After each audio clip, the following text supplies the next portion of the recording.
When the world gets weird and the bills get thick, you call on Clint and you feature Dick. One talks numbers, the other talks slick. Two dads, one mic, yeah, this could stick. Clint's crunching figures, straight to the point.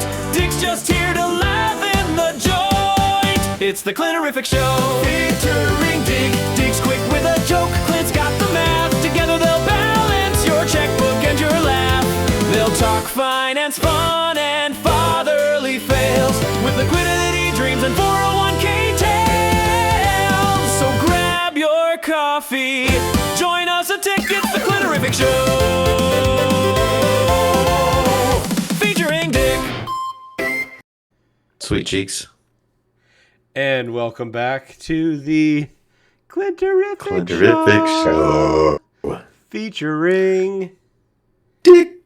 Oh, wait. Dick. I'm gonna have to start playing the background music when the show starts, so we can do a little. Yeah, absolutely. Yeah. So, yeah, how's it been going? I mean, it's been going good. It's been going pretty good. Yeah, it's been going pretty good. Yeah, we missed last week because I was being a pussy. all of the things. Oh, well, that's right. It was all of the too. things. Yeah, I had things too. So I get it. My wife and I signed our kids up for entirely too many things simultaneously. Never doing that again. Holy crap! School and sports and life and Yeah. nap schedules. Do you still have a nap schedule? No, we don't. We don't have a nap schedule at all. It's for me. I mean, I was going to say, it must be nice to work for yourself so you can schedule your own naps into your day planner, you son of a bitch. Yeah. Yeah. Well, hey, listen. I'm not available during that hour. I have a appointment. You have an appointment every day between 1 and 4 for approximately 30 minutes interrupted. It doesn't go for the entire length between 1 and 4, but it is during that time period. And it's a total of a half an hour every 10 minutes. Yeah, exactly. So, oh my gosh. So yeah, we've got a action-packed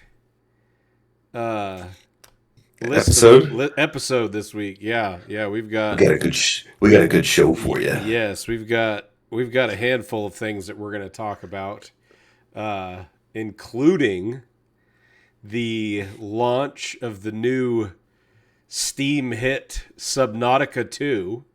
Oh, you've been playing that, haven't you? I have. Oh. And then the weekend Netflix extravaganza between Ronda Rousey and Gina Carano. Gina Carano. Carano, yeah, that's it. Sorry. Yeah, I got her name mixed up with the cryptocurrency. And the events that unfolded with that. And we're going to talk about the profitability of said event for the fighters and things like that. And then I need to do some research on this now because I did not. It was a doozy. It was a doozy, and I'm being incredibly generous with the word doozy. So, oh gosh, was it? So we're just going to dive right into this because oh my gosh. I don't know if you've seen any of the advertising for this. Oh my goodness, what? I just saw the ESPN headline for that. What if you saw the highlight, you saw the entire fight. No, I just the headline. All I see is the headline. And I'm like, what the crap? Yeah, no, it has been touted like it's going to be one of the biggest events in MMA in years because Gina Carano I didn't even know this, but apparently she got her start in some form of MMA fighting, I think. Yeah. But it was kind of at the early stages, from what I understand, of MMA fighting, and then Ronda Rousey obviously is kind of a household name from a women's MMA fighting perspective. I don't know if I would classify her as one of the greatest MMA fighters of all time in the women's arena or anything like that, but she's definitely one of the more popular ones that most people know about. So I've been seeing ads and posts on TikTok and commercials and stuff like this for this fight for I feel like it's been 6 months. Maybe it's only been like 3 or 4, but I have to say it was kind of like watching the Jake Paul and Mike Tyson fight. And it was I'll be the first to admit it was a 3.5 hour event. So there was a bunch of other fighters that as far as I'm concerned actually put up a legitimately entertaining fight compared to the headline. But hang on a second. Was Rousey and Carano, were they the headline fight? Yes, they were the headline fight. They were the last fight, and then that was it. Jeez. So what a way to end it. Oh man, yeah. And that's the thing. So wait, hang on though. For those who aren't in the know and are confused a little bit, this fight ended in 17 seconds. And I'm going to be honest, it ended in 2. Yeah. Because it was not a fight. The bell rang Good job. for the fight to be concluded at 17 seconds. But it was the fight had been decided almost immediately because like the bell rings to start and Rousey just connects with a very solid blow to the face, which immediately puts Gina on her back, and then 3 seconds of ground and pound with Ronda Rousey, and then Gina Carano sticks her arm up to try to I don't know if she was trying to hit or just try to block, but when she stuck her arm up, immediately Ronda Rousey has a hold of her arm, and she's in an arm bar and taps out. I mean, like, I wish I was exaggerating, but that's what it was. Like, neither of them even had enough time to have any blood coming out of them anywhere. Yeah. It was like, my arm's hurting. Okay, it's over. Right. I did I did watch one like YouTube video this guy was talking about it, like the back and forth of, each fighter. Yeah. And he was basically saying what happened is, Rousey is a ground what was it he specialist. Said? She is a ground specialist, and the majority of her fights ended with arm bars. Right. Like, that is once her she expertise. gets you in one, that's kind of the fight's over. And so I understood that. Yeah. He also said that Carano was a better striker than Rousey. So I think she's been out of it for a long time. Yeah, I'm reading a ESPN article about it now. She hasn't fought in 17 years. Yeah, I was gonna say, and she's 44 years old. She's 44. So like, yeah, like, I mean, cool for her to actually like get back into some shape and get back into it. But like, and Rousey, her last fight was 10 years ago, but. I don't remember who it was that I watched this video. He basically was saying like Rousey's kind of kept in, she's kept training. You see her in movies, like she's keeping form and whatnot, and like Gina Carano has not, and like Gina Carano is from a different era of MMA and stuff like that. Of MMA too. So 17 years out of MMA fighting, and this says that the average age of a women's MMA fighter is 32 years old, and she's 44, so she's a good 12 years out of that. Yeah, out of that average. As far as the bell curve is concerned, she's falling off the edge of the bell curve. Right. That would be like Michael Jordan coming back and playing in the NBA now. Funny At you, 63. funny you should mention. Yeah, funny you should mention that. Hey, I watched a video about Jordan. What would Jordan be like in the modern NBA?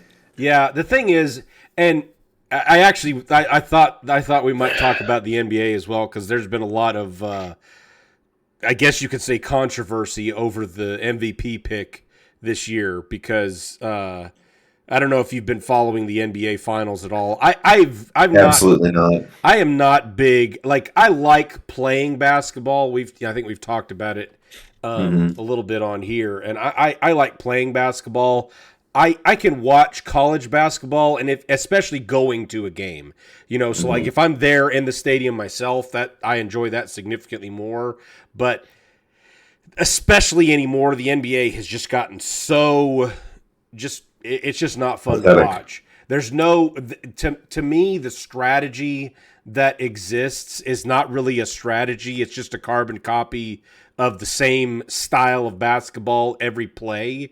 And that's, let's have 4 or 5 guys spread on the outside of the 3-point line. Whoever has the ball is going to dribble it by themselves in isolation until the guy bites on a fake, and then he's going to drive to the basket. If the defenders collapse, they're going to throw it out and launch a 3-pointer from 50 feet behind the arc and hope it goes in. And if it doesn't, they're running back on defense, and it's like, that's the majority of the basketball that's played anymore. And I realize that there's more nuance to it than that, but that's just from a perspective of watching the sport. That's what it feels like you're watching all the time. And that is not engaging or entertaining basketball as far as I'm concerned. Especially, when we grew up in the 80s and 90s and watching basketball at that time, where the 3-pointer was not such a valuable aspect of the game. I mean, it didn't even exist until the 80s. And then when it did exist, it was just not a huge portion of, I mean, yes, points came from the 3-point line, but it was not basically the focus of every player on the court, is, because of its maximum efficiency and stuff like that. Yeah. So anyway, but all that to be said, there's been a little bit of controversy over SGA what Alexander or whatever his name is, winning the MVP again, I believe, this year. And I'll be I'm not the first person to say this, and I know I won't be the last. I have seen hundreds of videos on TikTok in the last month and YouTube and stuff like that talking about what, I don't know if, I'm not going to say that it's him.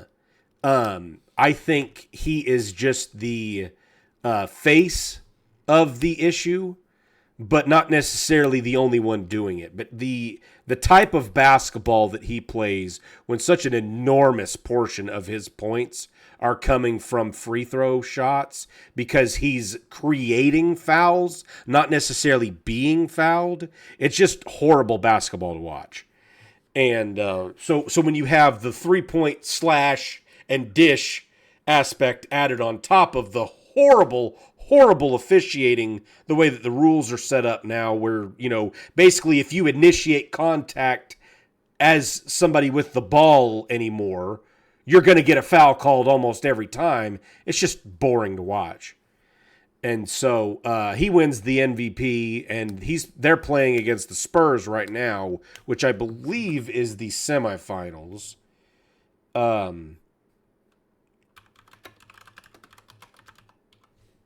But I'm not 100% positive on that. Yes, this is the semifinals. So the Thunder is playing the Spurs. The Spurs have Victor Wembanyama, and I don't know if you've seen any of his stuff. He is, to say politely, a freak of nature. He's 7'5", but he's pretty quick. He has a pretty good first step. He's got a pretty good 3 game, considering how tall he is and the fact that he doesn't need to. And he blocks basketballs that there's no way he should be able to block. Like it just defies logic how he's able to move quickly at that size. Because I think he's 7'5", and so Jeez. to be somebody that's that tall and still able to move quickly. I'm not going to say he's able to move as quickly as like a 6'2" or 6'3" guard, but he's still really quick. And so it's that's a freak combination of genetic things that yeah, there's a lot to unpack there. But yeah, so there's been a lot of controversy from that perspective, and that was kind of why I thought it would be an interesting conversation about the Ronda Rousey and Gina Carano fight with, talking about the NBA, because I don't know if you knew, if the article you read or anything saw how much the purse was for that. So that 17-second fight, Gina Carano, who lost, got $1.8 million. Right. And Ronda Rousey got $2.2 million, I believe. Jeez. Now, I don't know if there was any kind of other, like, additional incentives that they had. I don't know if that was like, this is your base contract, so that's the minimum you're going to receive, and then you get, royalties from the streaming and stuff like that going forward, because you can go on Netflix right now and go watch it. So it could be on there, but yeah, I'm just like, okay, like, I'm not going to hurt myself. I'm 44 years old. She's got a hold to my arm. Yeah. Like, I'm out. I just made almost $2 million. Oh my gosh. Yeah. So yeah, that's a no-brainer. Yeah, exactly. And so that's one of those things where it's like, it's gotten to the point where, even with the stuff with like Jake Paul and Mike Tyson, it feels like the fighting industry, whether it's boxing or MMA, has kind of turned into this, well, it's a show, which, it always has been a show. It's entertainment, but it's turned into the worst kind of show. Because it's like, okay, yeah, Jake Paul's fighting Mike Tyson, who's, I think he was like 59 or 60 years old when the fight happened. Jake Paul's not even 30. Duh. Like, and the thing is everybody on this planet knows that if Jake Paul fought Mike Tyson, even towards the end of his career, like when he was an active fighter, he was going to die. Like, oh yeah, it would be like watching Bloodsport with Jean-Claude Van Damme or Rocky IV with just, it kind of reminds me, like, I feel like this would not be far off. Have you ever watched the old Nickelodeon cartoon Angry Beavers? No, I don't think I have. Okay, so that was one of my favorite shows in the 90s. It's about these two brothers who are beavers. They are they go off on their own in the pilot episode. They build their own dam and they're just, going through what beavers go through and stuff like that. Which obviously it's a cartoon. They're applying, certain levels of human reality to these beavers, which is what makes it even more comical. But there's one episode where the younger brother, his name is Daggett. It's Daggett and Norbert, which is the older brother. Daggett gets into an argument with Norbert, and he's been irritating the piss out of him all day. And Norbert gets done, and he says, if you don't stop, I'm going to knock you into last week. And he does something immediately after that, and then Norbert whacks him right in the nose. And in typical 90s cartoon fashion, he has this really, like, you need to look up what the characters look like, because it makes it even funnier, because they have these really long pointed noses. And so he punches him in the nose, and his face kind of caves in, and his nose is sticking out the back of his head. And then it shows him go back in time. Well, it's kind of like a Groundhog Day situation. So he goes back in the week and then he lives through the week again. But at the end of the week, he keeps pissing off Norbert again and he punches him in the Keeps mouth. getting And, punched in the face. yeah. And so it was just really hilarious to watch because he keeps trying not to piss him off. And every time he just punches him Pisses right him in the off. mouth. And so, like, I feel like that's exactly what would have happened to Jake Paul if he'd have been in a real fight with Mike Tyson. Is just his nose is collapsed Right. through the back of his head. Even with Tyson being in his aged state. Well, no. I meant like towards the end of his career. Like if he actually did a legitimate, heavyweight quote unquote boxing match against Mike Tyson in his even towards the end of his prime. I there's not a doubt in my mind that Mike Tyson would kill him. So because I don't pay attention to pugilistic sporting events. I don't really either. I've watched like 4 in my entire life. Sure. So Other than at Buffalo Wild Wings, yeah, Speaking right. of, So speaking of sponsors, Buffalo Wild Wings, if you what bottomless what, apps here. what happened in the fight with Tyson and Paul? Because I know Honestly- that was like 2 years ago. Yeah. But like No, I think it was mostly just Jake Exhibition? Paul kind of, yes, it was an exhibition where they just bounce around and it was apparent that the fight was weighted towards Jake Paul just because of the fact that he's, in his late 20s, early 30s. I don't know exactly how tall how long he's been alive at this point, but yeah, like, there was a lot of, yeah, he's, it's apparent that this is an older guy fighting a guy who's probably closest to his prime, from that perspective. And I'll give credit where credit's due. I think Jake Paul is in good shape, from a boxing perspective. I think he's able to, connect some pretty good punches and stuff like that. But I honestly, I've watched some of Jake Paul's fights just because I want to see him get clobbered, and I did get that. I believe in 2025 he had a fight with an actual boxer, I believe, somebody from England, and if I'm gonna find the clip because it is a comical. It's one of those things where it's like he got hit so hard he had some reflection on decisions in his life.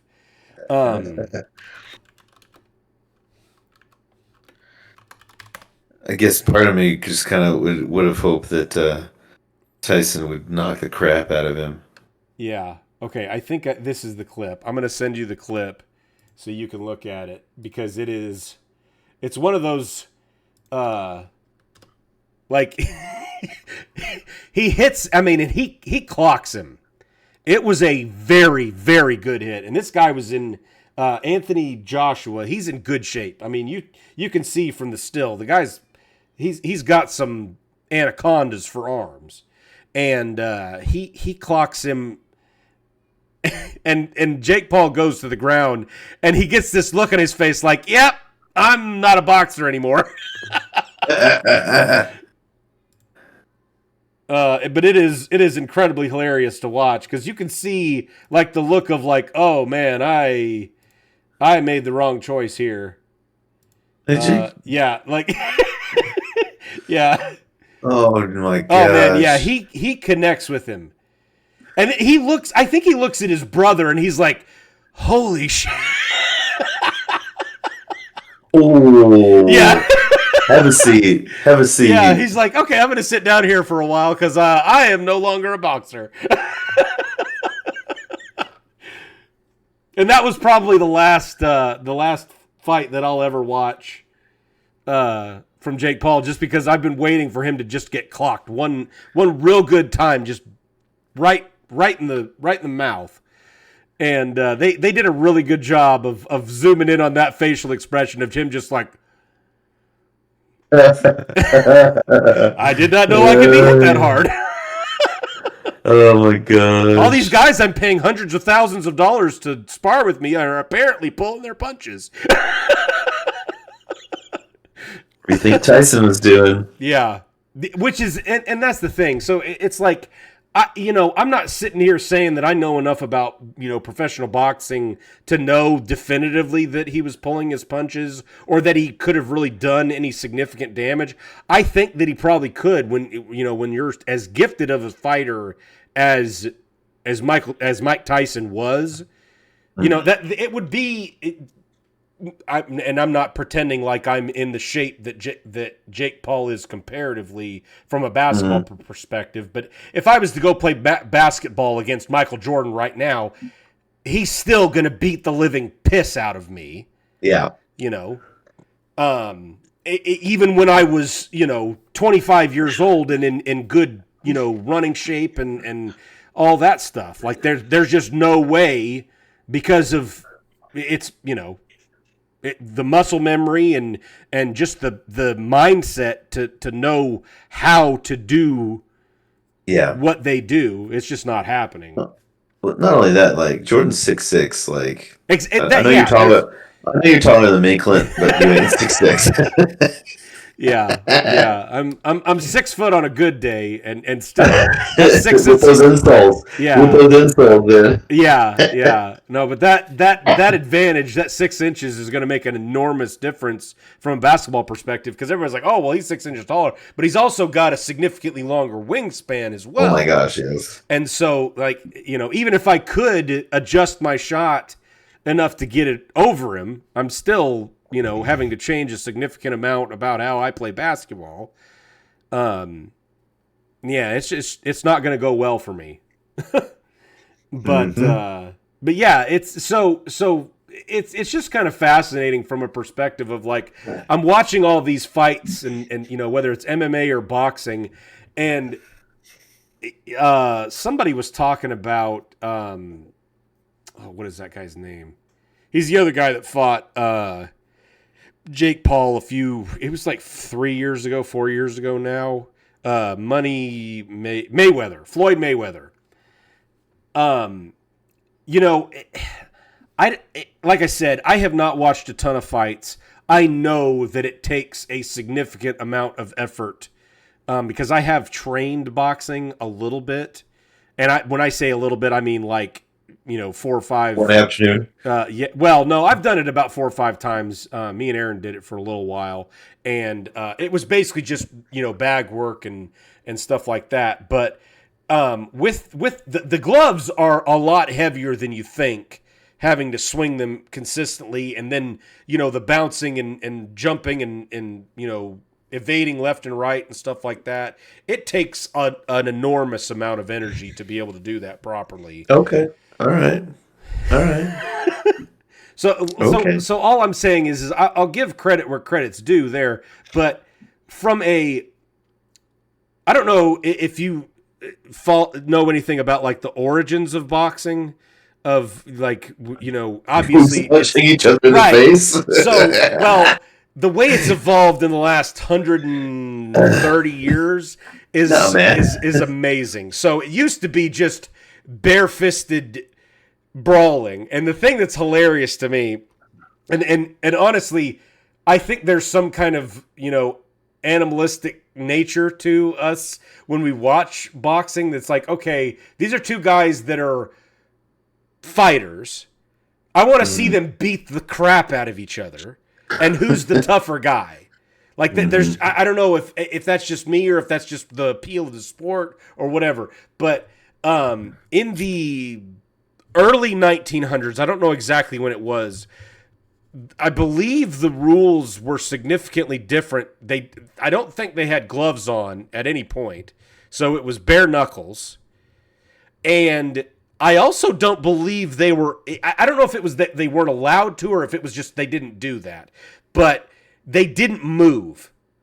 So it was basically just rock'em sock'em robots. Gotcha. Until somebody died or fell over or couldn't stand or whatever.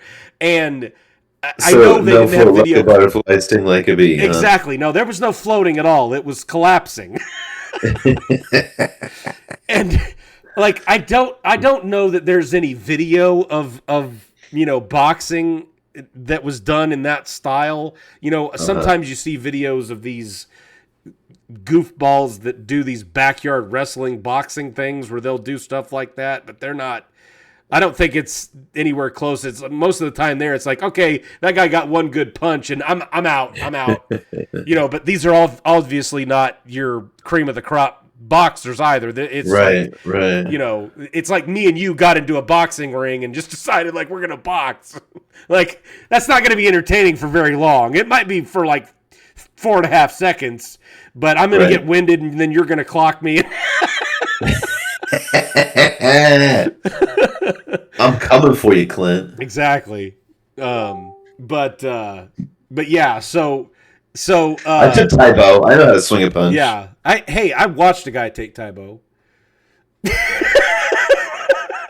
Was that you in the corner watching me? Yeah, no. Creep. Just yeah. That was in my house. How'd you get in my house? I watched another guy. Now you're cheating on me. I've watched multiple people do Taibo. I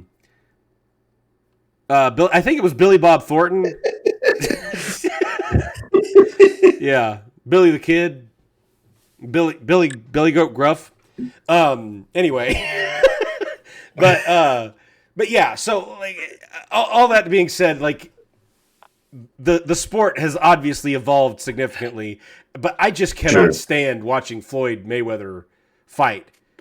He's one of those guys that just has that kind of personality that rubs me the wrong way, and I like being rubbed the right way, and he doesn't do it from an entertainment perspective. So,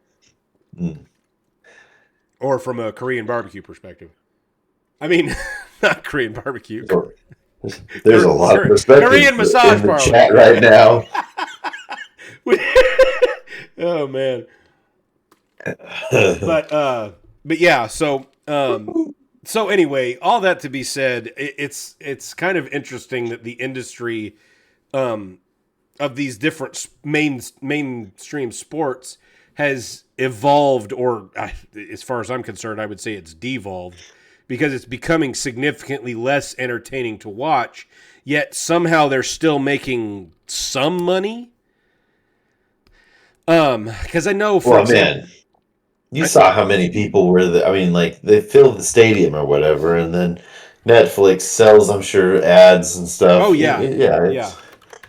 It's a whole circus. And I think part of it, honestly, is the pomp and circumstance.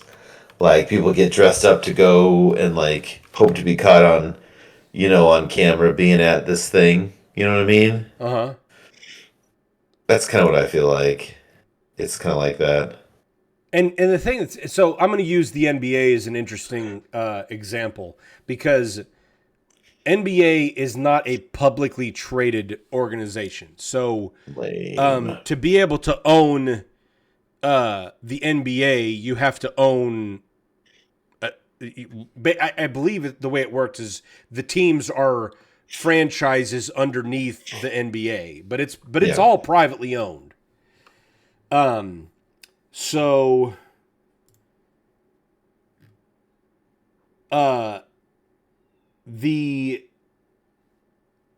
according to this list of statistics about how much revenue has been earned in the NBA over the last 20 years, which not all of this is completely confirmed from because obviously they don't have to publicly disclose their financial statements because they're not publicly traded. Right. But in 2001, their revenue, so this is total NBA revenue, is $2.5 billion. Now, it grew pretty gradually until about 2012, where it had a little bit of a drop off. It got up to 4 billion, dropped down to 3.7, and then it started growing again. Grew pretty significantly around 2016, which I believe was when the Golden State Warriors had their best year Steph ever. Curry. Yeah, Steph Curry and their stuff went nuts. 2016, 5.9 billion. It went up to 8.8 billion in 2019. And then it started falling off a cliff. In 2021, 2019, it was $8.8 billion in revenue. 2021, it dropped down to 6.4. No. Yeah. Now, Only 6.4 billion? yeah.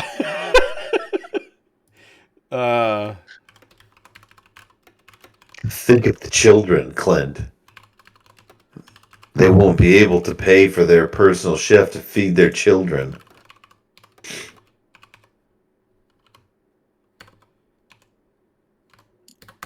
Okay. So I'm going to take the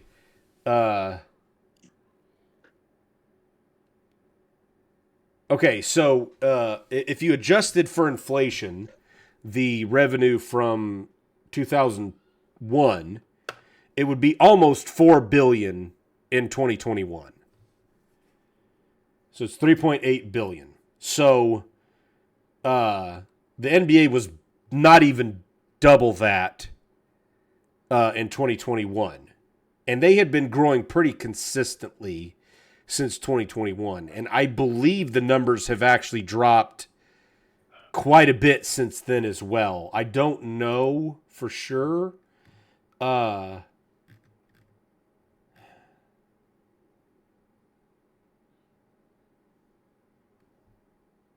Yeah, the information is inconsistent, obviously, because it's not being, publicly disclosed or anything like that. It says that they did break 10 billion in revenue, but I don't think they're taking all things into consideration with these numbers, and they're probably using different metrics. So anyway, all that to be said, the industry, obviously from a sports perspective in growth, is going up, but there's, it's kind of like what we were talking about last week with the subscriptions and things like that. Like, okay, there's going to reach a break point of, yeah, they're getting more revenue, but eventually that number is going to start plummeting because, the sport is not as entertaining to watch anymore. So yeah, there are still people who are diehard NBA fans, but the quantity of them is not nearly what it used to be. And so they're going to have to squeeze more out of the ones that are still fans, or they're going to have to change the model and start making it more appealing to the broader masses at this point. Which, did we talk about the rules that, and I have not confirmed whether this is accurate or not, but the rules for the NBA in North Korea? No, what? No. They have the NBA in North Korea. It's not the NBA, but it's a basketball league in North Korea. And like I said, I have not confirmed this, but supposedly the story is Kim Jong-un was apparently done watching basketball because it had essentially turned into the same crap that's being watched in the United States. So he added a few rules, and I'm going to tell you right now, this is the kind of basketball that I would watch because it is incredibly entertaining to think about how these rules would play. Go on. So Go on. Rule number 1 is 3-pointers count for 4 points if they don't hit the rim. So it's 3 points if it, backboard in or it bounces off the rim or whatever. Right. 4 points if it's a swish. Pretty cool. Interesting. Dunks are worth 3 points. Oh, is there like style points for your dunk as well? No style points, but they do give you the extra point if it is a dunk versus like a layup or something like that. Which I think I would take that a point further. And if you're under 6 foot and you dunk, you get 5 points. I agree, but that would be everybody in North Korea. Well, of course, but being able to dunk and be under 6 foot is the catch. Because that's a challenge. So yeah, or maybe 4 points, maybe not 5, but yeah. So maybe if you're like 5'5" and you dunk it, you get 5 points. But the next one is free throws are still worth 1 point, but if you miss, you lose a point. Oh, I love that one. I like that one too. Yeah, that one's a really good one. Shaq would not have done well with that one. Okay, so funny story. So I don't know how many people know this, but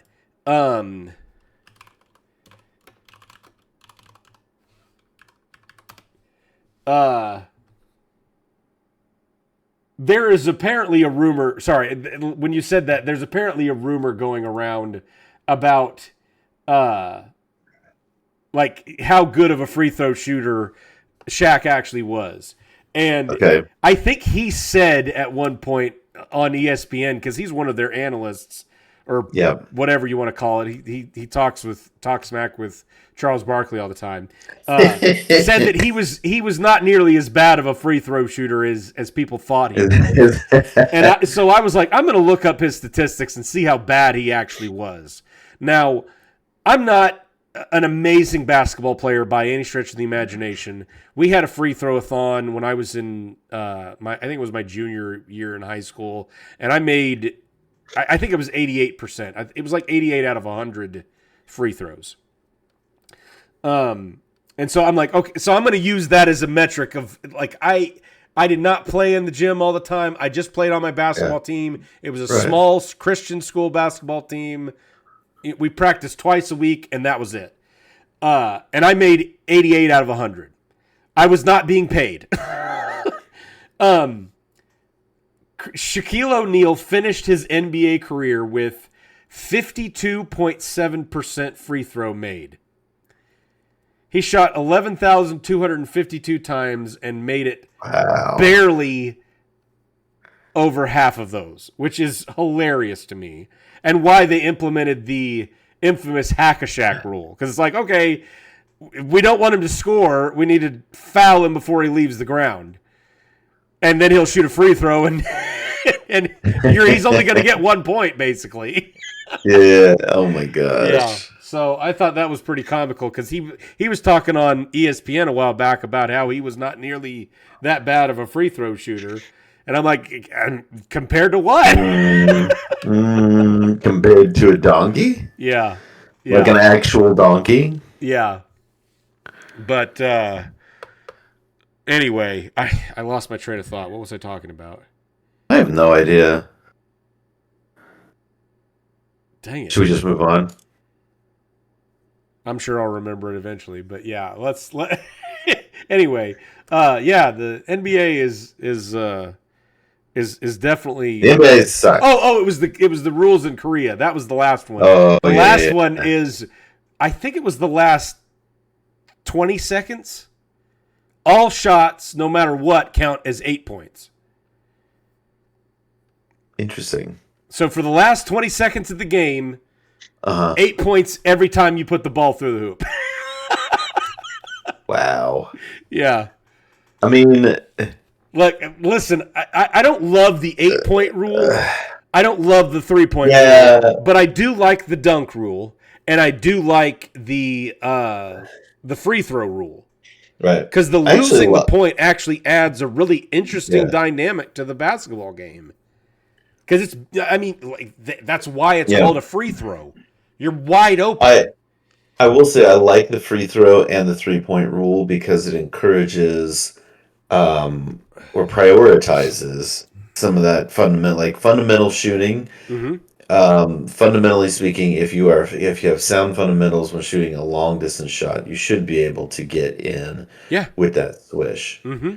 And so that rewards that excellent shot. Mm-hmm. Same with the free throw. Like those are supposed to be high percentage shots. They're also high pressure shots. Yeah. And so I think okay, I like that. Like now, yeah. I'm a fan, at least to some extent, of and played a little bit of League of Legends in the past, and so A little bit. I'm going to throw in. Well, I never played it nearly as much as. No one played it as much as he did. Well, yeah, no, that's definitely true. But yeah, no, I honestly, I could play like one game and I'm like, yeah, I'm done with this. I would go play Subnautica or something like that. I don't know how you played that game at all, knowing how you are with games. Oh yeah, no, it was not fun. It was not. I'm sure I lost a few years of my life from that game, as well as our games of Halo. But I definitely do think that I was way better at Halo than I was at League of Legends. Probably. But here's some rules that I came up with that I think would be interesting to add to the NBA. Go on. So, one of the aspects of League of Legends that I think is fascinating is the ban phase when they're setting up the games at the beginning. Okay. They get to ban certain characters from being selected in the game. So I think it would be kind of cool to have like I don't know, 2 or 3 minute, like they have to stay out of the game at this point. Each For like team, a period of time. yes, each team gets one, and they get to say they're going out of the game at this point, and they have to stay out of the game. They can be. It's not like they have to go from 5 players down to 4. Right. They have Right. to, put somebody in to replace them, but just to be like, oh, your best player is going to be really important at this aspect of the game, we're going to just take him off the board. So something like that for like 2 or 3 minutes. Maybe if it not, let's not make it too incredibly strong. Like it has to be used in the first half. Because, taking out the best players in the last 2 minutes of the game could make a significant difference in how games ended up, obviously. Well, sure, but like if you get to do that to your opponent also gets to do it to you. Right. But So that just means that everybody on the team has got to raise their level of play. I agree. And you can't put all of your, eggs in one basket, so to speak. So I also thought it would be cool to have a power up for a player. So, like, okay, I'm using a power up. I'm pushing a button, like, the coach puts a button or something like that. And that player gets highlighted. And every time they make a shot, they get an additional point for that shot for the next 30 seconds or something. Or like in the old, was it the Madden? The old Madden? No, not Madden. NBA 2K. Oh, yes. He's on fire. He's on fire. Yeah, exactly. Like, oh, he's starting to hit. He's hit like 3 shots in a row. Hit the button. He's getting a power up, and he's getting extra points for the next few minutes. I was like, okay, let's come up with something to make this game a little bit more entertaining to watch and give it a little bit more variety, because it's kind of just gotten, which, I would say it's probably because most people have just gotten so desensitized to dopamine hits that it's like, oh yeah, this is not entertaining anymore. But that's just because I'm constantly flooded with dopamine all the time that nothing gives me dopamine anymore. The game has changed so much. Like I think I mentioned a little bit that I was watching a video about people were talking about how Jordan would do. Oh yeah, in today's game, and they were talking about how like a high scoring game was like 80, 90 points, and now teams are putting up 120, 130 points, 140 points. Yeah, it's insane. Yeah, 140 points. Like that's normal. Stupid. Yeah, that's boring. Yeah. And one of the big things that was different, or that is different, is that in the 90s the game was far more physical. Yes. They were allowed to. Everybody was. Yeah. Well, no. Yeah, that's just how the game was played. Yeah. The game was played much more physically at that point. And now it's like, man, you can't sneeze near someone. Mm-hmm. Well, and that's the thing that would be. I don't know. Two things that simultaneously piss me off about it is like there's so much flopping and little ticky tack stuff, but like they can walk halfway down the court while holding the ball and not get called for traveling. Like what the actual frick? Yeah, no, for sure. And that kind of is a good point. So I don't know. We were talking about Wemby earlier, and so he's 7'5". I wonder how much he weighs. I've seen him on the TV at the gym, and like he looks like he's 7'5", and he looks like he weighs about 10 Okay, pounds. 236 pounds. Shoot, man, that's not much more than I weigh. Yeah. And I'm 5'8". I weigh that. And he's I'm working on it, 7'5". but that's what I weigh. Dude is almost 2 entire feet taller than me. Okay. And he's only got me by less than 20 pounds. Yeah. So do you remember? That dude needs a grandma. That dude needs a grandma to come to his house and be like, why are you so skinny? Yes. Yeah, I make you food. I don't know why I'm talking like that. Yeah. Do you know who David Robinson is? The Admiral. Yes. Okay. So he's 7'1". Right. He's What is 250. Duncan? He's 250 pounds. Okay. But if you put David Robinson on Wemby, Robinson would eat him up. or eat him Shaq, up. or Shaq. Or Duncan. Now, and that's one of the things. Like, Duncan is one of the most underrated players of all time. He's not a center. He's more of a power forward, but still, I think he was 6'11", big guy, real big. Oh, yeah, pretty big. David Robinson or Hakeem Olajuwon or Shaquille O'Neal. Shaquille O'Neal especially. Yeah, Dude was 7'2" and 330. Yeah. Like you did not stop him. You just tried to slow him down. Well, and that's the thing. Like if you compared the style of basketball that was played in the 90s, where it could be physical and you could really bump up against somebody, and that's the thing. Like, you know, if you're comparing players, you also have to compare the era that they're playing in as well. Yeah, because if you took Wemby into the 90s, there's no way he's going to be able to compete because he's going to get steamrolled because he's not big enough. He's not thick enough. He's obviously tall enough. Well, I think that was like Yao Ming. Some of Yao Ming's problem first coming into the league. The dude was super skinny, and he put on a lot of weight and started doing a lot better. But then he started hurting his knees. Right. And, you know, even though he was that much taller, like, I think Shaq still just ate him alive. Oh, yeah. Yeah. But that's the thing. If you take Shaq and move him into today's NBA, is he as much of a threat? Not necessarily, because... I think so. I think so, because the guy... Okay, so I watched... I'm not disagreeing with you from a who's going to stop him perspective. Well, okay. I think he's going to get called... Fair enough. I think he's going to get called for a charge. Yeah, almost all the time. He's going to foul out in the first quarter. Yeah, because they're going to flop every play, and he's going to have 9 fouls in the first 5 minutes. Yeah, because every time he even backs up against them. Yeah, you wouldn't be able to compete with him physically, but at the same time, you're right. He would get fouled into oblivion. Yeah. Constantly. Now, the thing is this is what's interesting from a perspective of like, okay, I'm comparing eras in basketball or any other sport for that matter, which most sports really haven't evolved the way that basketball has because the rule changes have been so like the NFL. NFL's had some pretty big rule changes. There's been big rule changes. You remember Jacked Up? You remember Jacked Up? He got jacked up. Couldn't do that anymore. You don't remember that segment? They used to highlight big hits where people just got freaking laid out. Yeah, and then all of that is half illegal. The NFL was, having significant brain damage because of all the, he got messed up. Yeah, for sure.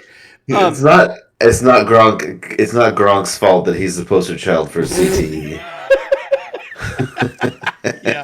Yeah, exactly. Yeah, and so that's what I'm saying. So Gronk smash.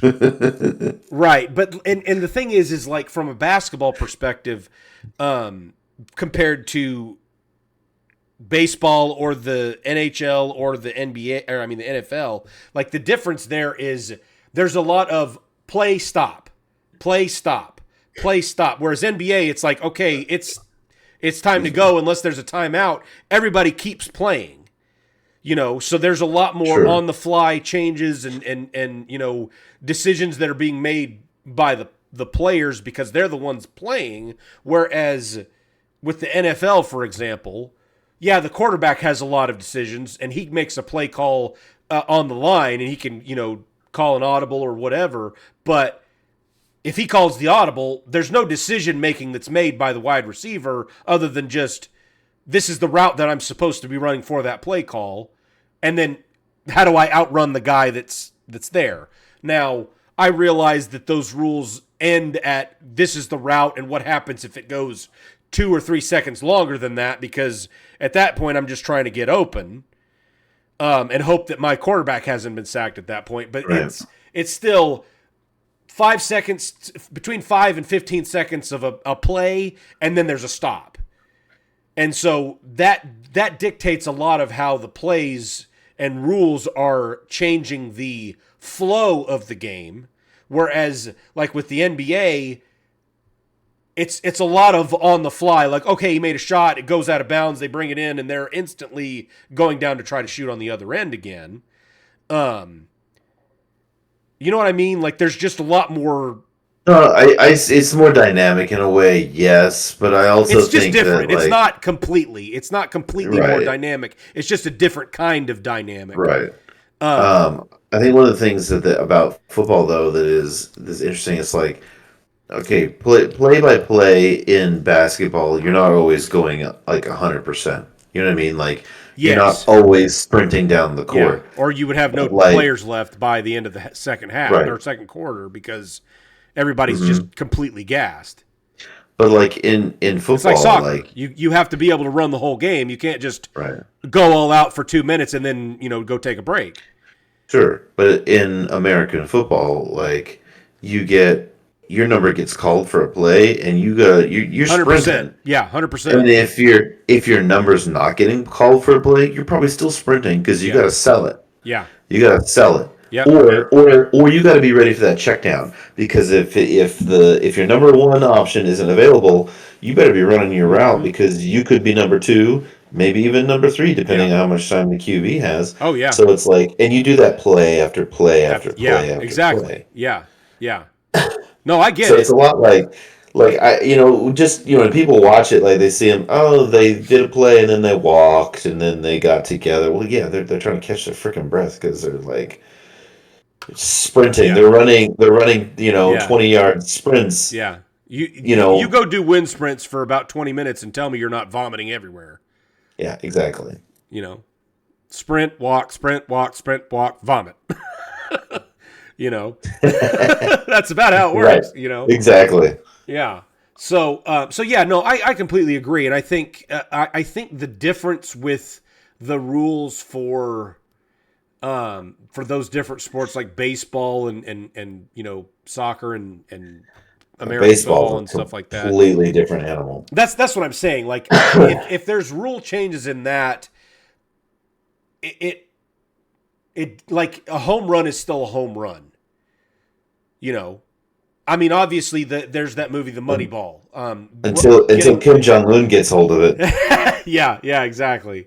But you know what I mean? Like, there's still the core founding principles of how the games are played, and they're still played largely the same way. But when you remove, or even change, like the Euro step is a good example, because that is something that happens during play that has changed how players are able to, as far as I'm concerned, travel. Oh, okay. I wasn't sure what you're talking about with the Euro step there for a second. Yeah, so basically, the Euro step is something where you can essentially, you would have to look it up, because I don't know that I could officially meet the definition of what a Euro step is, but it's a legal. Really? Is it traveling? It's traveling. It's traveling. As far as I'm concerned, that's what I Call it would what it call is. that. It's And traveling. the thing is that's what makes it so that's one of those. This is 25 pieces that make NBA significantly less entertaining to watch. Because, like, okay, this guy he dribbles into a wall. Oh wait, no, he got around the guy because he Euro stepped. Like, no, he traveled. Like, and I know that the rules have changed, and that's not technically a travel anymore. But it's one of those things where it's like they've gotten so into the technicalities of this stuff that's what's tearing apart the sport for a lot of people. It's not even that though, because like I've seen clips where the dudes are like they're just shuffling their feet around while they have the ball. Like he establishes a pivot foot, and then he moves his pivot foot, and it's like he's like doing this, and it's Yep. like Yeah, it's moving. The pivot foot is moving. yeah, and it's like, Yeah. but that's Yeah. traveling. Yep. And like, okay, and I will give some credit where credit is due. An athlete like LeBron is a generational athlete. Like he is a big Oh guy yeah. and he moves. Yep. Moves good. He's an amazing player. I think he, out of a lot of them, would have adapted better than most Yes. at '90s basketball than '90s NBA. Yeah. If he was not Um, rewarded for behavior, I think he would have still been a powerhouse yes, in the 90s, 80s and 90s. yes. I 100% agree with that. Yeah, And but and I've seen clips of him just basically walking down the court with oh ball yeah. in hand. Yeah. And I'm like, this is Yeah. dumb. Yeah. They cross the half court line and take 2 steps and dunk it, and there's no travel called. I don't care how tall you are, they are not running fast enough with a Yeah. defender near them to be able to do that. There's no way. And that's one of those things, because there's a lot of this, argument about whether LeBron James is the greatest of all time and Michael Jordan's the greatest, or so on and so forth. And based on the conversations that typically kind of rise to the top, it's usually between LeBron James and Michael Jordan. And Yeah. people are like, oh, well, if you took LeBron James and Michael Jordan one-on-one, LeBron James is probably going to beat him, 9 times out of 10. And I'm like, okay, well, let's take that argument to a step further, because what advantage did LeBron James have that Michael Jordan didn't have? LeBron James was able to watch the entirety of Michael Yeah. Jordan's career and pick up every single one of his skills and Yep. practice them for 5 years before he got to the NBA. It's so funny. What is one of LeBron James's biggest advantage over Jordan? It's Jordan. It's the Yeah, fact that he's living in a exactly. post-Jordan world. Exactly. And so, all these kids anymore, they're like, oh, yeah, this guy would be Michael Jordan would be an average player in the NBA.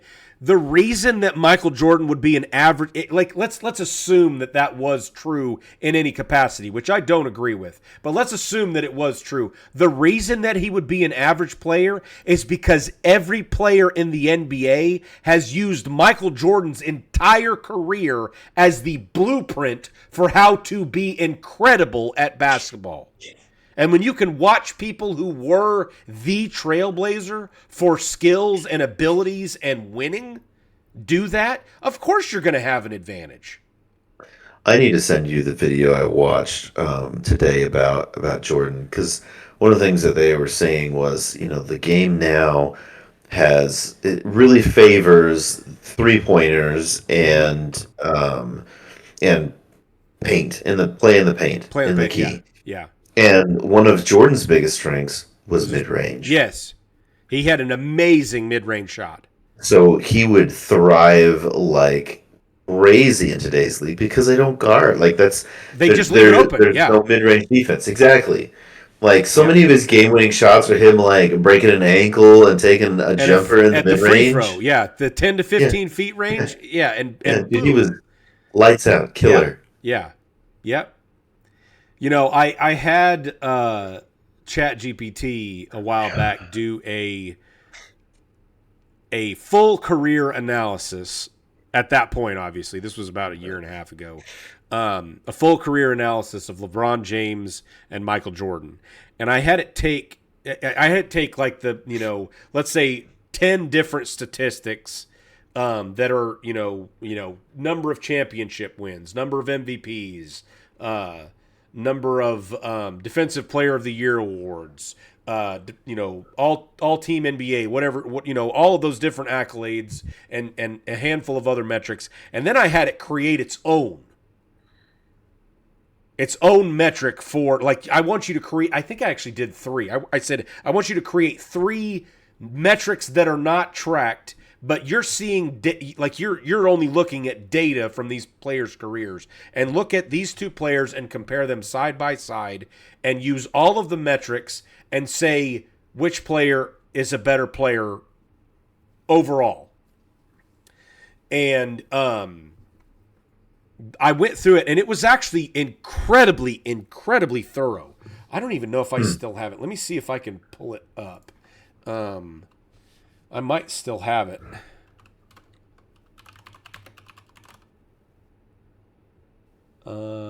Yeah, here it is. I actually had it include Kobe Bryant as well, but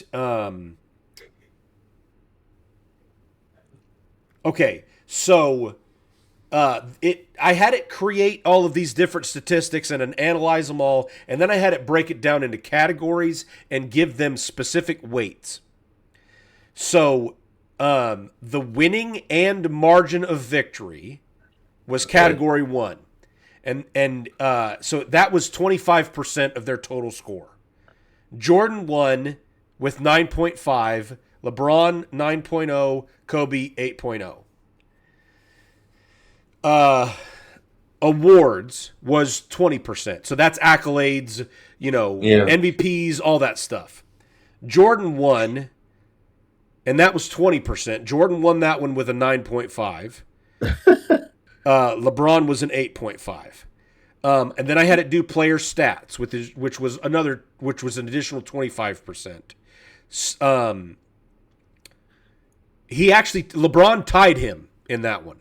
They both got a 9.5 in that one, which I actually agree with that. I think what they brought to the game, while Jordan was more of which obviously they play different positions. Jordan was a shooting guard, and I believe he played point guard for a little while, but he was a guard. He was more on the steals and stuff like that side, whereas LeBron James is a small forward. He's a bigger guy. He's going to have more blocks and assists and things like that. Jordan was intended to be shooting. He was the shooting guard. So, the statistical difference there, I'll give LeBron James credit. He was incredible at the facilitating that he did in his career.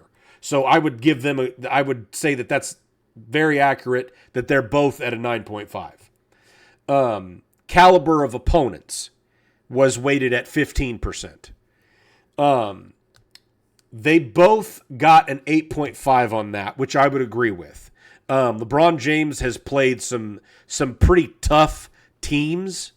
The Golden State Warriors in 2016, that's one of the arguable super teams of all time. They were good. I mean, you can't have a 73-10 or 73-9, whatever it was, record and not be an incredible team. That's incredible. The Mavericks with Dirk Nowitzki, incredible team, incredible. There was, I think he played against the Lakers with Kobe and Pau Gasol as well. They were a very solid team, very, very good team. And then, Jordan played against the stacked teams of the 80s and 90s. He was playing against the Celtics with Larry Bird and the Lakers with Magic Johnson and his roster. And then which I don't think people give the which I don't know if credit where credit is due is necessarily the right word, with the bad boy Pistons in 89 and 90, because watch the documentary, watch anything about the Jordan rules. They were doing everything they could to hurt and maim him, and he still ended up beating them in the third year. Yep. So like he was playing against, I mean, the 93-94 Rockets with Clyde Drexler and Akeem Olajuwon. Incredible. Anthony Hardaway and Shaquille O'Neal on the Magic that first 2 or 3 years. Like that, those are some ball players, Yeah. No, they played some really good teams. Yeah. There were some really good teams in the league. And interestingly enough, this was the only category that Kobe actually won, because Kobe was started in '96, and so he played against some of those '90s powerhouse teams, the Utah Jazz with Karl Malone and John Stockton. Yep. Powerhouse, like that's a super team right there, just with those two. Yep. But this was the only category that Kobe actually pulled out a win on. And so he got a 9 and they both got an 8.5 apiece. And then there was the overall rating, which was the remaining 15%, which overall rating actually went to LeBron. Now, I can agree with it from the perspective of overall utility throughout their career, because especially from a longevity perspective, LeBron James has that. He has been in the league for 22 years now, I guess. Something like that. Yeah. I mean, in eternity. In eternity. Ridiculously long. Yeah. And so, I can understand that from a overall utility perspective. He's bringing more to the table for a lot longer of a time. And he only beat Jordan by a half a point on that one. So the overall score was Jordan won with a 9.3 average. LeBron was a 9.2, and Kobe was actually an 8.2. And I think Kobe's probably rated a little bit lower than he should have. If I was to have rated him, I would have put him closer to like an 8.7 or an 8.8. I think he was an incredible player. I do think he had a few years that did some damage to his overall career. That if he hadn't had the selfish kid out of high school basketball mentality, I think he probably would have been significantly more of a threat from a overall perspective. But like I said, incredibly razor thin margins between Jordan and LeBron. But still, this is ChatGPT. I don't know if it can be any more unbiased than a computer, but I even had it create different statistics and things like that, and even then, it still had Michael Jordan, as the greatest of all time, from a basketball player perspective. So I just thought that was kind of interesting. But yeah. Anyway, long story short, that is the industry of basketball and fighting right now. It's not nearly as I don't think it's nearly as entertaining as it used to be. I think they need to fix some things, come up with some better rules. So yeah, that's the financial aspect of our show today. We were just talking about the money that that they make and profit margins and stuff like that, because they're bringing in some serious money, but they're running up against some. I think they're starting to run up against some serious competition because of things like home availability of entertainment. Because it's like, okay, NBA is going to make a significant amount of money off of you showing up to the fight. Is it? I mean, not the fight, the game. Are they making more money from the people watching at home, or are they making more money from people watching it at the stadiums and buying the memorabilia and merchandise and popcorn and all that other stuff that's $14 for a small and all that other crap?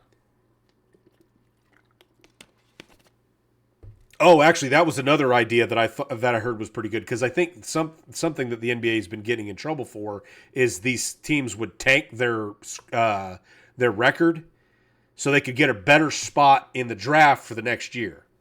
So it's like, okay, well, we've already lost 40 games this year. We're not even going to try for the rest of the season.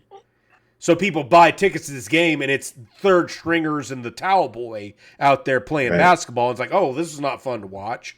And they get to move up in the rankings of where they get to draft if they have a worse record. And so that was one of the things they said, that they need to create a incentive structure on whether, like, I think it was your price of popcorn or a drink or something like that. Or no, it was the price of a beer.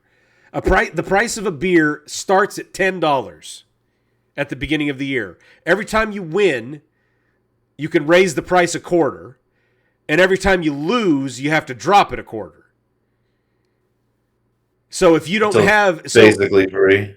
Yeah, so like you basically have to give away beer if you lose enough games, especially if you lose more than you win. So I was like, that's actually a pretty good idea. Although then you're going to run into the 5-cent beer night at the what was it in the 70s when I think it was the Cleveland Indians or something like that had their. Have you ever heard about that? Oh yeah. So apparently there was a baseball team in the early 70s that they were trying to make more money, and they did a nickel beer night. And the entire crowd got so blackout inebriated that a riot started. And awesome. Yeah, I listened to a episode of The Dollop about it, and it's very funny. If you ever get to listen to it, it's pretty entertaining.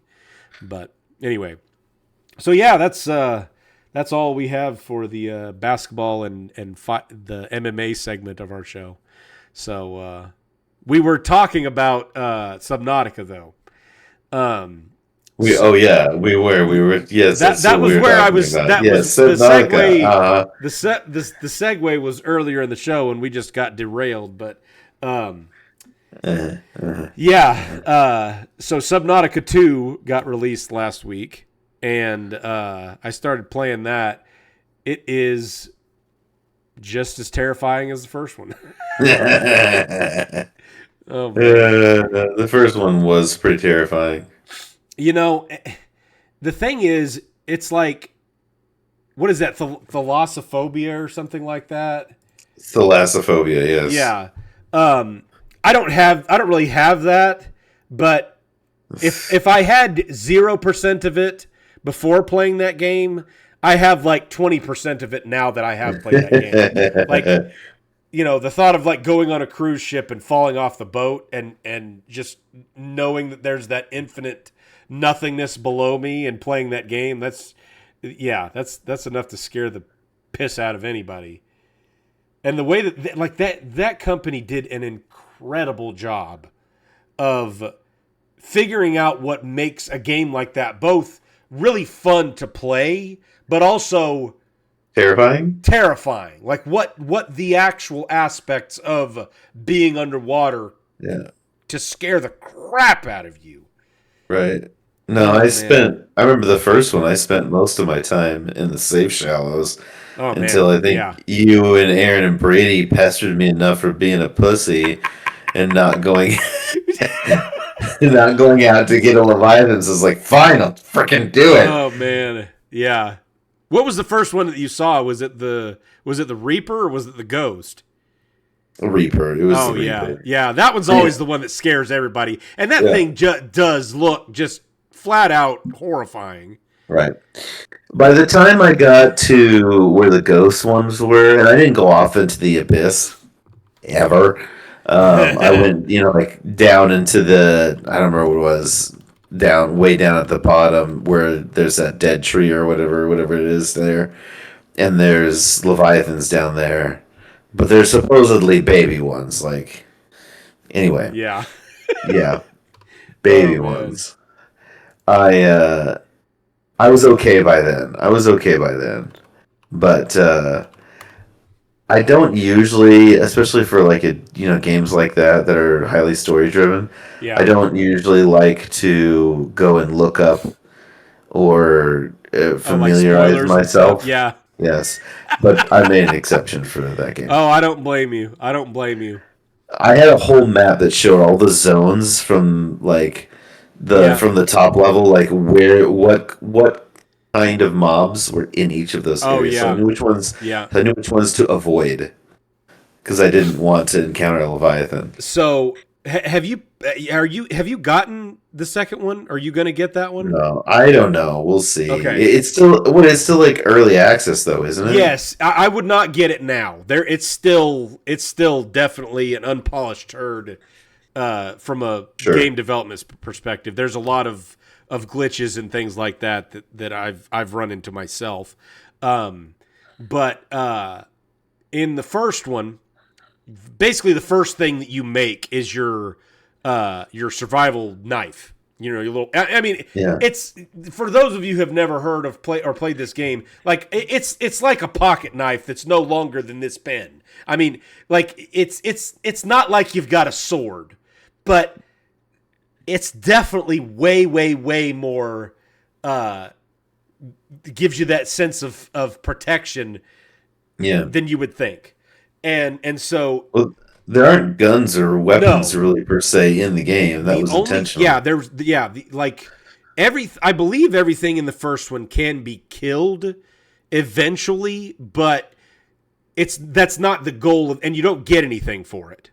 Other than there's a few certain fish that when you kill it you can eat it, but Yeah. most of the bigger stuff, the sharks and the leviathan things and stuff like that, you don't really get anything if you spend the 40 minutes it takes to actually kill one of them with your pocket knife. And the only way you can do it is if you get there's a item that you get later in the game which is intended to be something that you protect yourself with, called a stasis rifle, and it's essentially a big stun gun.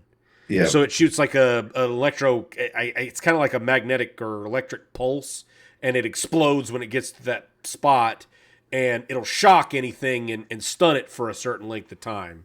And so, like the big leviathans, if you were to try to kill it, I watched a video of somebody who tried to kill one of these bigger reaper leviathans, and it was it was a long video of him just shocking it and then stabbing it like 3 or 4 times, and then shocking it and stabbing it 3 or 4 times, and yeah.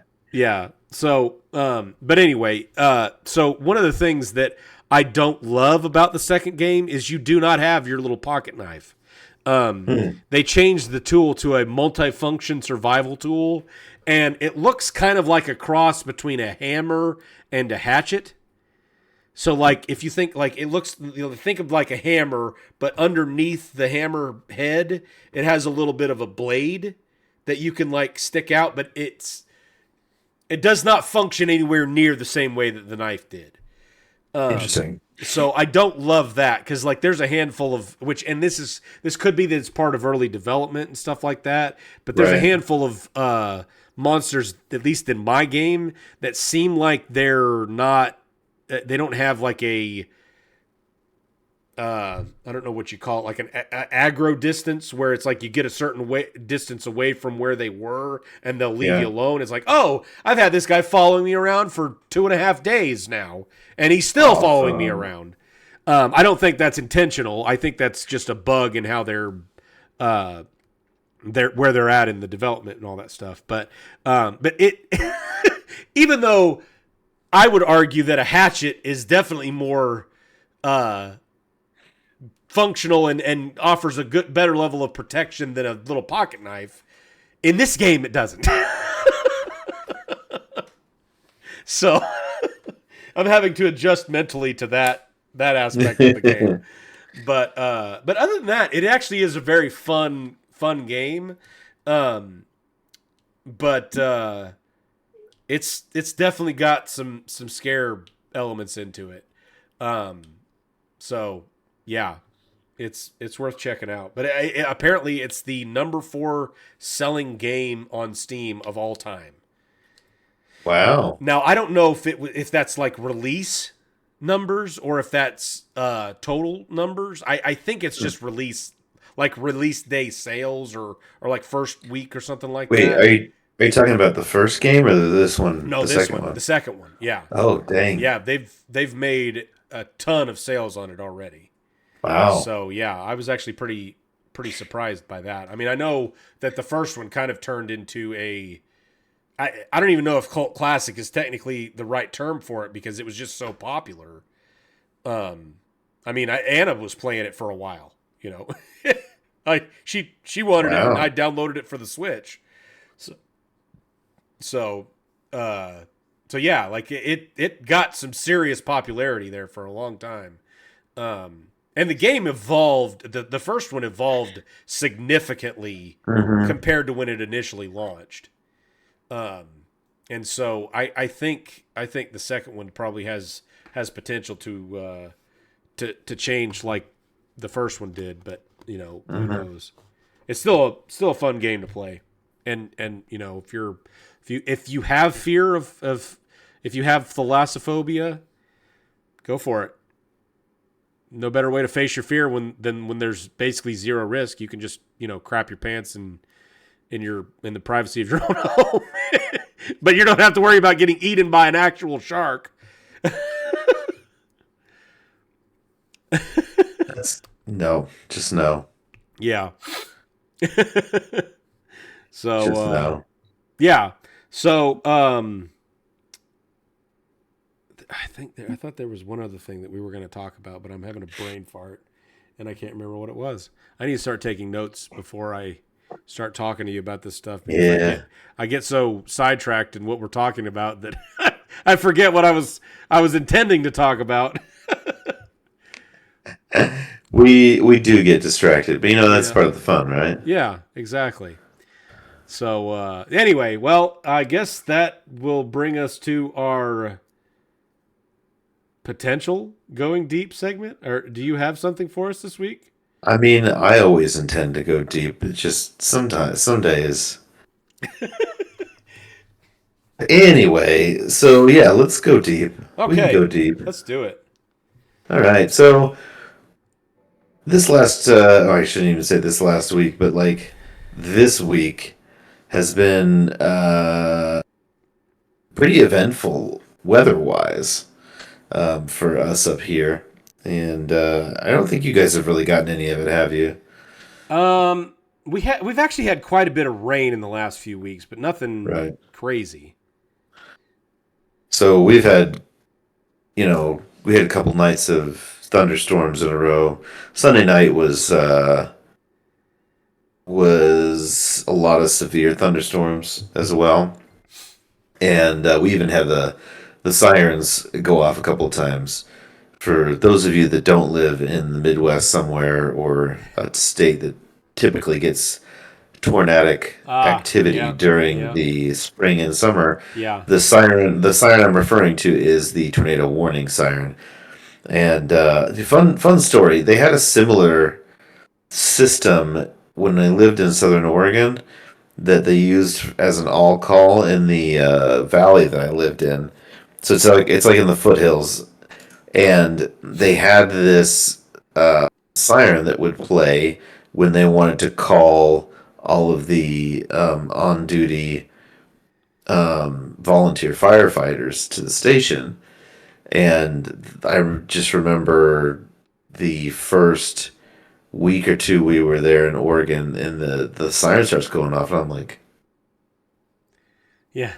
"Where's the They have tornado? tornadoes out here? They have tornadoes Yeah. here." And I had one of my coworkers I was working with there. He's from Iowa, and I was like, "Bro, what is that? Like, why is the tornado siren going off?" And he was like, "Oh no, it's not." And he explained, what I just explained to me, and I was like, "Oh, okay, that's really weird." But anyway, that was a meander. Sorry. So when I say the sirens, what I'm talking about is like they have these some people would describe them as like air raid sirens, but they're tornado warning sirens. And when there's a tornado warning in your area, they will go off. They're very loud. You can hear them from miles around, and they're just indication that you need to seek shelter, right? Okay. Yeah. So we had they went off twice on Sunday night, and so we ended up in the basement, with the kids, and I wasn't too terribly concerned, but because typically, like, along with a tornado, there's going to be like a lot of wind. And the interesting thing was, on Sunday, like, they had the tornado sirens going off, but it wasn't terribly windy. I mean, it was windy. It was windy, but not like tornado windy. Right. Because I have been through some of those things, and when they like the classic description of tornadic winds, it sounds like a freight train. It freaking does. Oh yeah. It Yeah, it it does. freaking does. Yeah. When it's hitting your house, and it's just this roar. So there was none of that on Sunday. Yeah. But this siren still went off, and we went down to the basement, and my wife and I took turns going upstairs to go out and take pictures and videos of the storm going on for some of our West Coast friends who have no freaking idea Yeah. what a thunderstorm or what rain is even. Like, they don't even know what rain is out there. And we were just like, it's pouring like crazy, and wind, is going, and like the whole street's like a river, and all that fun Midwesty stuff. Yeah. So anyway, That reminds me of a funny story, and I don't want to completely derail you, but it's interesting that you say that because my sophomore year of college, at the school very close to where you're at, we were on the 5th floor of the dorm that we lived on. So yeah. Which I'm from Arkansas. I live in Tornado Alley. Like, Yep. I have the tornado siren goes off, 5 times a month where I live. And that's every year. I've been here my entire life. So tornado warnings don't bother me at all. I've gotten so used to them. And so unless it's pitch black outside and I can't see anything, I'm probably not even going to go to my closet if there's a problem. And so anyway, so there's a tornado watch at the it's not even at the school. It's not even a warning. It's not a warning. It's a watch, which means that tornado circumstances conditions are for that a tornado could form, and it was in a county 3 counties away. They made the entire dorm go into the basement for 8 hours. What? Yeah. Yeah, this was before we met, and I was like, what is wrong with you people? What's the problem? They're like, there's a tornado somewhere. And I'm like, where? You can't hear it.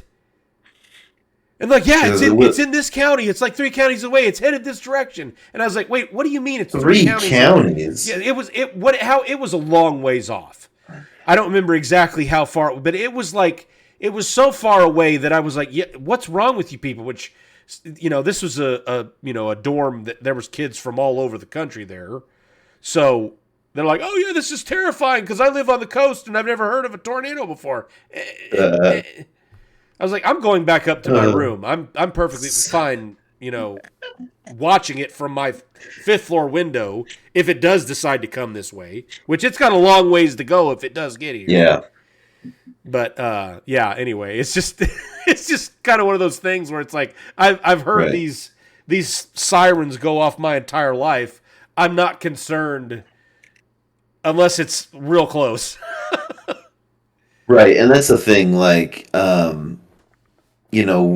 we're used to it so much. Yeah. And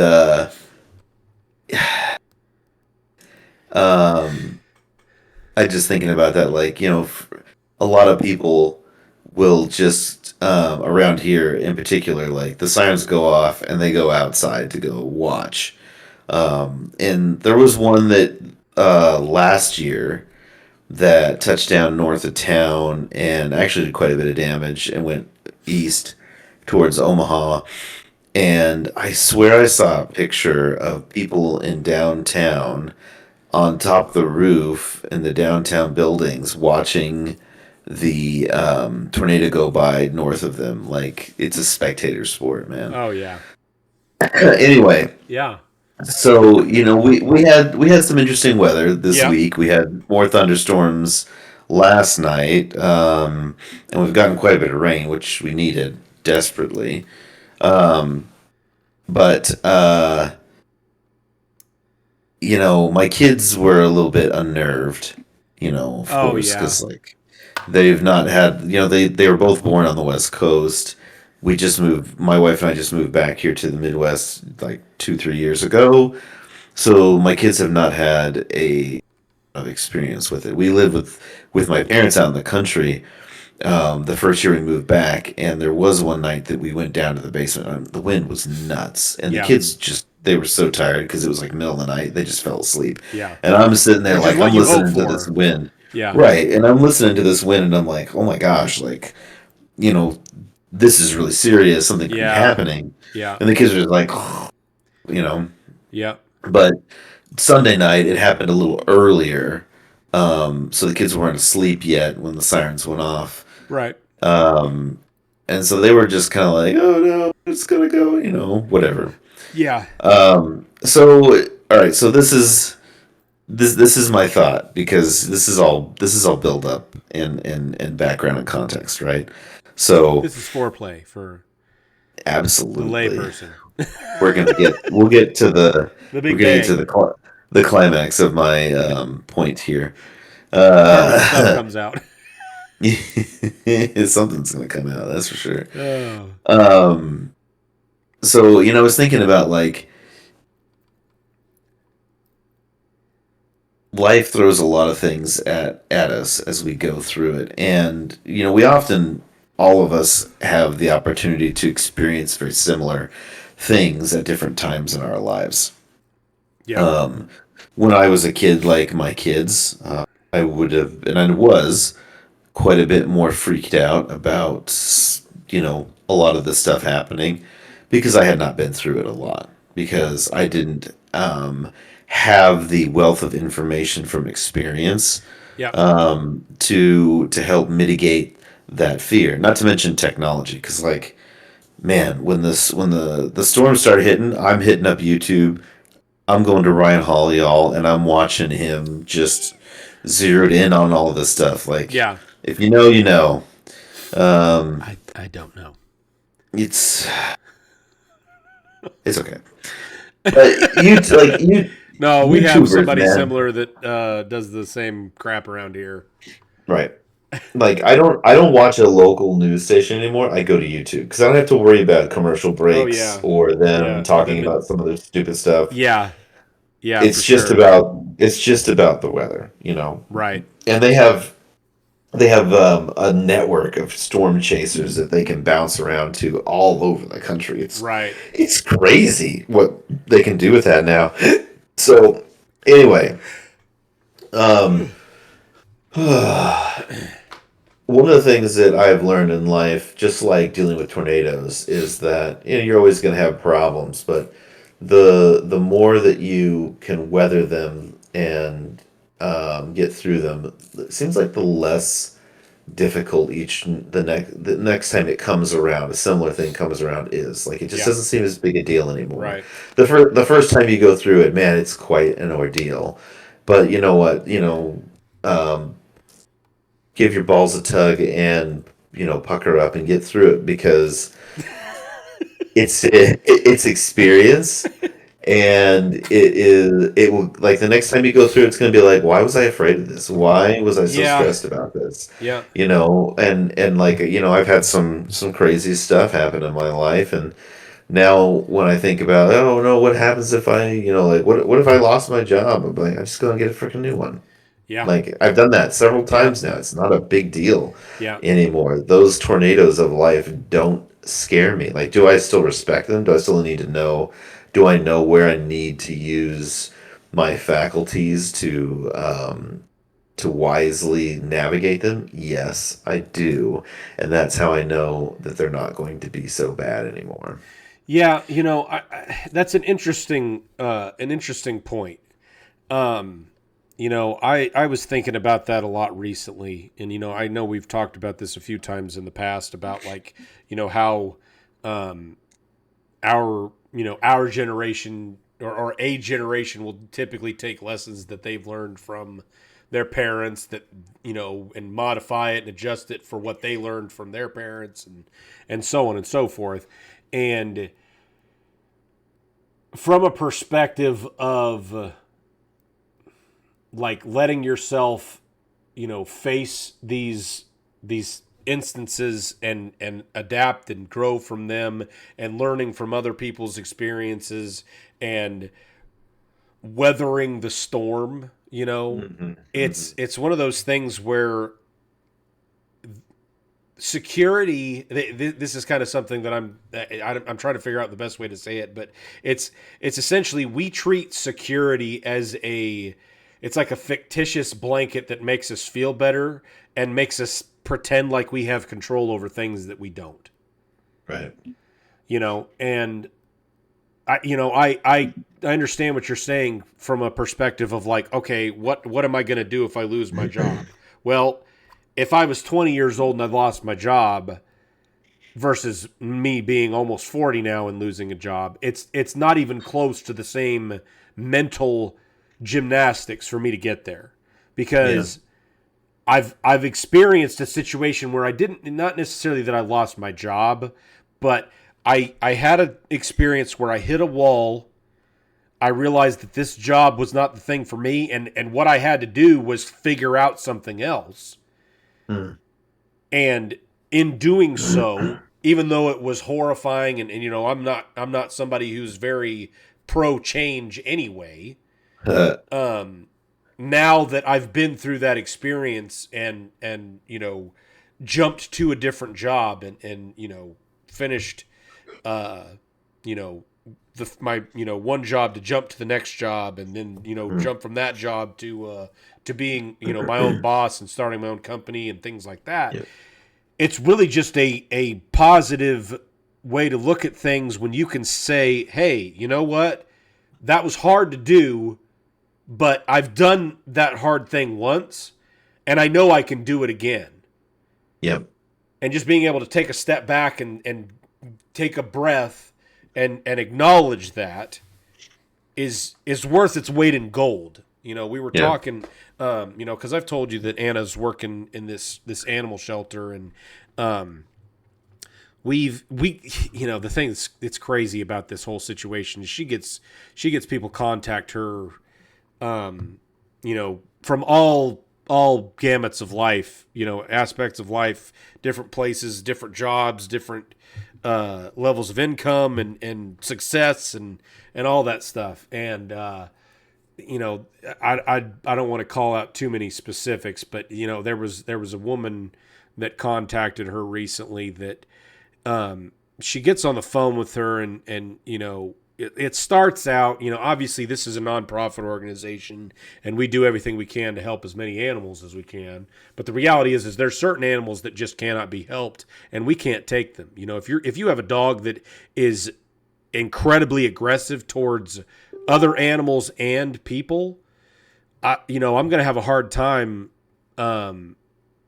with us bringing that dog to our shelter, because our ultimate goal with this shelter is to get these dogs with a loving and caring home that can take care of them and provide for them, food and shelter and all that stuff. And so when you have a dog that is a literal monster that's killed other dogs and attacked people and all this other stuff, I'm sorry, there's not going to be a whole lot that we can do for you. Or that we're going to do, and that's let's be honest about that. You as a pet owner have a level of responsibility to that animal that you are responsible for the way that they've turned out to a large extent. But the thing that's crazy is, you hear these stories like, oh yeah, I've got this dog and I, blah, blah, blah, and whatever. And I need help. And then they go even further and they're like, oh, well, I'm homeless and I've got this and this and this happened and that happened. And, I am not completely heartless to the extent of saying that everybody is completely responsible for the bad situation that they're in. I know that sometimes life can just get away from you, but I would be willing to bet a large amount of money that statistically, more often than not, if you end up in a situation where you are losing your house and have nowhere to go, like you're becoming homeless, it wasn't that you made one ill-timed or poor decision. There was a long list of poor decisions that led up to this. Most of the time, not always. I realize that there's going to be exceptions to these rules, but more often than not, it was a laundry list of bad decisions that were made. And I would be willing to bet that a lot of it comes from a sense of entitlement and a sense of, being owed things that if you took a step back and were objective for a minute, it's like, oh, yeah, well, my house, I haven't left my house for a job to work in 6 years. Okay, well, are you shocked that you're becoming homeless? Like, why is that a surprise to you? If you want... it's because we're talking about weathering the storm and what do you do if you lose a job? Okay, well, if I lost my job 6 years ago, then I've had another job for at least 5 years. Now, it may not be the perfect job. If I could, I'm the CFO at Walmart and I lose that job and I've got to make ends meet. There's absolutely nothing wrong with me being a manager at Panda Express to cover some bills. Yeah, it's a job. Exactly. Now, does that have to be your end game? No, but it doesn't have to be beneath you either. And so, all that to be said, there's just a lot of seemingly people who have gotten to a point where you need to be able to face this, weather the storm, and know that it's okay if you need help when you're in the middle of the storm, but you can't believe that help is always going to come, and eventually you're going to have to just pick yourself up and dust yourself off and go do what you need to do. So, and the reality is like the longer you avoid those things. I like the analogy of comparing modern cattle to bison. When a thunderstorm comes across the ranch, cattle, bovine, will run away from it. The bison know to run into it. Because you're going to get caught in it one way or the other. You might as well attack it head on. Oh, yeah. That will shorten the length of suffering or distress or whatever instead of trying to run away from it and make it longer. That's very true. So when something happens and, life throws me a storm, I take a deep breath and dive in head first and say, all right, let's get through this, get it over with, and come out on the other side, because on the other side, sunshine and rainbows, baby. Hooray! Yeah. Yeah. But that requires taking responsibility and initiative. Yeah. And sometimes that's hard for people. Yeah. It doesn't have. I mean, it's hard for me sometimes too. It's not impossible though. Like people want to paint it as an impossibility. It's not an impossibility. You can take initiative. You can, get your head down and get into it. You just don't want to, and I understand that, but you can do it. Yeah. I definitely agree with you there, and I think it's interesting from a perspective of like I I believe that there is a lot of people out there who do legitimately want to help others. Um, but I think our society has gotten to a point where it's like, I'm going to use myself as an example. So often helping somebody turns into enabling somebody to continue and make a bad behavior.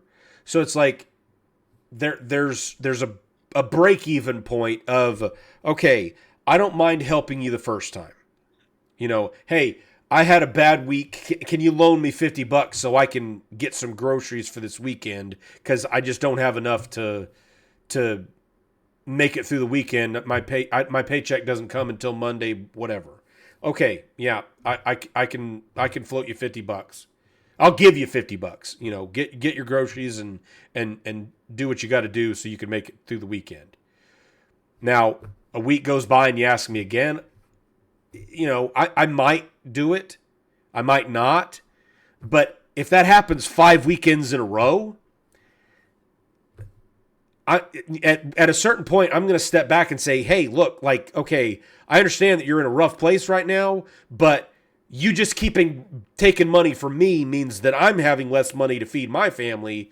So if you want some help without me giving you money, you want me to help you come up with a strategy to figure out where your problem is in your finances, something like that, I'm all about that. But, you know, at a certain point, I'm like, I can't just keep feeding you money because that keeps you from figuring out where the problem is and fixing it on your own. Yep. You know? So, yeah, I definitely agree with you from that perspective. But yeah, that's a good thought. So yeah, get out there and weather the storm and go at it head on. Don't Go ahead, head on. Don't Don't bitch run out. away. Face it. Nut up or shut up. Yeah. Give it the old Give it the Jake 1-2. Paul 1-2. Ow. give it the Ronda Rousey arm bar. Yeah, yeah. Be the longest 17 seconds of your life. Or the shortest. Well, that was a long podcast. We've been talking for a long time. I didn't realize how much we talked about the basketball. Yeah, a long time. Yeah. Yeah. Oh my gosh. Oh, well, thanks everybody for stopping by. I have talked to one of our guest interviewees, I guess. He's going to be on hopefully in the next few weeks, so we'll have that interview happening moderately soon. And moderately soon. I'm moderately happy about that. Good. Yeah. And we'll talk about some interesting developments in the AI world, because this guy has some very unique and specialized knowledge in that realm, and we will have some fun doing it.